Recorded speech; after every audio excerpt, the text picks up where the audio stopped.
Hi, welcome to the podcast. My name is Rahima and I'll be recording your audio. Is that okay? Yes, it is. Hi, Rahima. Hi, can you introduce yourself for the camera? So my name is Elijah. I am not that experienced in food. I didn't grow up, or cooking rather.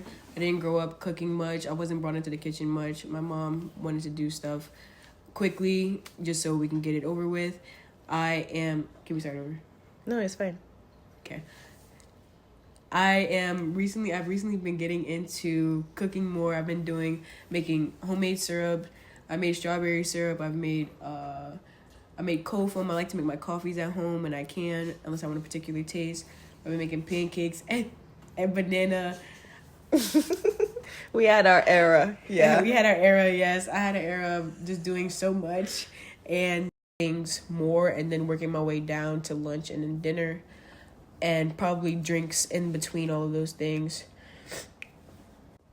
So I always had the space to learn how to cook growing up.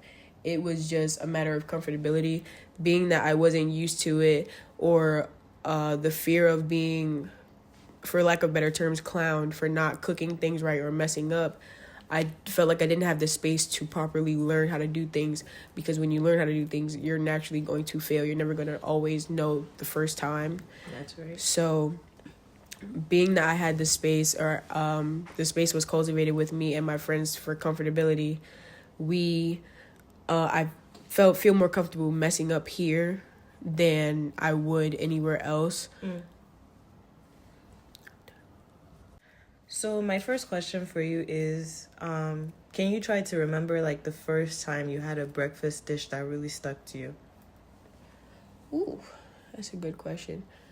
When I would go out to eat, which wouldn't be often, especially breakfast time, I would usually stick to what I knew. So, like, for instance, if I went to IHOP, I like to get dulce de leche pancakes from, not dulce de leche, tres leches pancakes from IHOP.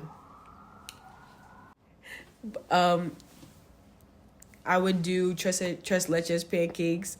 I would do an omelet, but I would stick to what I knew. I think one thing that I'm learning in this period of my life too with food is I can try new things. So when I tried crepes, it was actually really good. I just had to get used to how like not filling they were. Yeah, because they're pretty thin.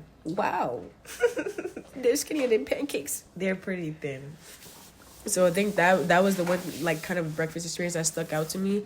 But I love breakfast, so I love to experiment with breakfast a lot. And I think that's something like I'm going to perfect breakfast, and then I'm going to move to dinner because I need to find a way to put salmon in my breakfast.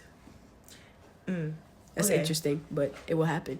That's actually really interesting because I think up until this point, I can gather that you're talking about like more sweet breakfast. Yeah. So involving salmon would be like savory breakfast, and like there are different cultures that actually do that. And it would be good. Like this is a learning period, so you could definitely pivot into that. Yeah. Thank you. Another question that I had was, you mentioned that the first time that you, like the moment that you can remember in your life where you had breakfast that's really stuck to you was when you were younger and you would go out to eat with your family at like an IHOP, for example. And you mentioned that this was reserved for like, I guess, holidays and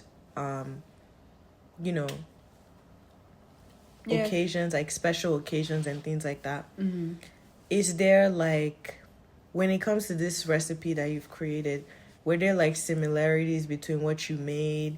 Is this something you've created based on your memory of like what you had at IHOP or what you remember from your childhood? No, actually, it's actually much different. Not recently, but rather I want to say, well, it's not recently. I want to say I started getting really heavily into banana bread. Probably like high school-ish. So that's probably the furthest it goes in childhood, but like COVID-19 era. Yeah. Everybody maybe was. right before. Everybody was banana. Experimenting. Yeah. But there's not really much from childhood that this recipe is connected to. I think I'm in my era where I'm trying a lot of new things so that I can perfect it and make it into a nostalgic moment. I see. That's a very good point. That makes sense. I think breakfast for me is always nostalgic because when I think about sweet breakfast or savory breakfast, I like sweet things. So like a lot of times I also like milky things. So like pancakes, that's something I really enjoy. Pancakes, I love top it with some cream and a nice cup of coffee. So a lot of times like I'll move towards that.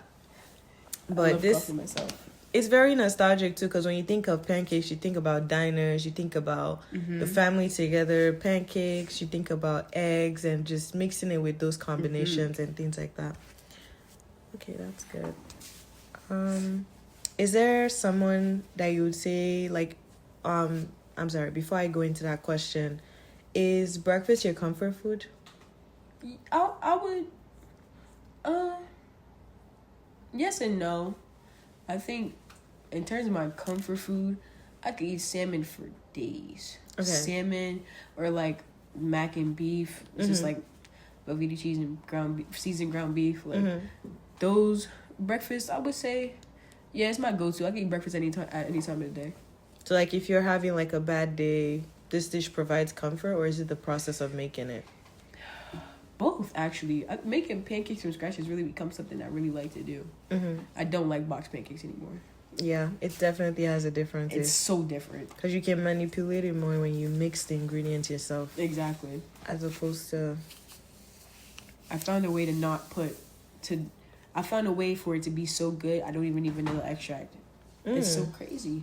What are some tips and tricks to make this recipe? Because you've made it so many times, right? And like each time you're learning something different. Do you document like each time? No, a lot of it really stays in my brain. I tell myself every time before I start that I'm gonna write it down. I lie to myself. It's a lie. So It's a lie. I do it too. I lie to myself and I say I'm gonna do it. I kind of try and stick to the same thing. Sometimes I change it up, sometimes I don't. It really depends on what I have in my house. Tips and tricks. See if you have everything before you start. Because I've made that mistakes many times. Many, okay. But if I have a craving, I'm going to find a way to fix it and find an alternative. For instance, if you don't have any buttermilk, make it. But then be careful, because if you make it and it is clumpy, it can still work. You just really have to pray about it. If you believe in that sort of thing. Good tip. In terms of vanilla extract, vanilla paste is good too. I like sweet pancakes. I want to be able to taste the vanilla in it. What else?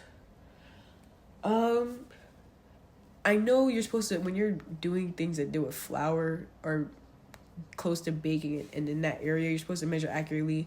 I don't. Sometimes I just go off the whim and I add a little bit of extra of something. I don't play with baking soda or baking powder, but flour, maybe a little bit, milk, maybe a little bit, egg, butter, oil, maybe a little bit. I do add more vanilla extract than I'm probably supposed to, add some more sugar than I'm supposed to, but as long as it tastes good, that's all that matters for me. I think for sugar and vanilla, you just have to measure with your mind, honestly. Yeah. You just have to pour until your hands is like, stop. Yeah, it's just like, yeah, that's too much. Yeah. Different types of sugar too. Confectionate, brown, they go well together. They're lovely. Sounds good. Is there something else you do with your bananas? No, I just mash it up. I found that there's more of a banana taste. This is gonna sound funny, but I found that there's more of a banana taste with when they're ripened regularly, not overripe, but just a regular ripe banana. Like you can eat it like that. Like when they hit the peak. Yeah, when they hit that peak, they taste good, but they taste more like a banana. When they're overripe, they taste like a sweet banana. I hope I said that right. Like it gets me closer to banana bread. It gets me closer to banana bread. And I really love banana bread. I don't know what it is. Banana bread is my next perfection I'll be doing after French toast. Because I will perfect French toast. Amazing. Looking forward to eating some of those. But this is actually really good. I'm so glad you shared this with us. And you've also shared the recipe, so hopefully more people would try it. What's one last thing you want to leave with someone that's trying the recipe for the first time? Honestly, the recipe, don't be afraid to some extent throw in, don't be afraid to mess up first. Don't be afraid to mess up. It's going to happen. It's not going to always work the first time. If it does, that's great. But if you're a stickler for the recipe, stick to the recipe for the first time and then play around with it. Don't be afraid to play around with it. Don't be afraid to just experiment. Like, have fun with it, because once you following the recipe can make it seem too nitpicky or too tedious, and that could take the fun out of the cooking. I found that me thinking about, oh, do I have this? And if I don't, I'll just find something else different. If not, I'll just leave it out. And if it messes up, it messes up. It might not hit the craving, but at the end of the day, it's the experience along with the craving, not just the craving. I hope that makes sense. Solid words. And I do have one last thing. What is your favorite resource for recipes and just for help when you're messing up a recipe? I naturally go to TikTok because I feel like it's a bit lazy of me, but I feel like it's more there and it's quicker, and it's also I can see you're more of a visual person. Yeah, yes, exactly. I'm a visual person. I can see that it's coming out how I might want it to come out. But if I'm looking at a recipe and it's just a picture and it looks like a stock picture, one of those you can just find online, and it's set up to look all nice and aesthetic, it doesn't really tell you what you need. Exactly. It looks like a chef made it. I'm not a chef, so I need to. I'm not a chef. I might get there, but I'm not a chef right now. So you need the real. I need all the real. I need to see what it looks like right then and there. If I follow the recipe, it just doesn't give what I need. I'm trying to wane off of TikTok because some of the good recipes are online, but that's just the laziness in me. When I want a craving, I just go there because I'm going to get it the fastest way that way. That makes sense. Well, thank you, Alasia, for coming in and interviewing with us. Of course. And also anytime. Thank you for sharing that recipe. I'll be looking forward to trying that soon. Can't wait to see how it tastes. I'm going to try it myself. Bye.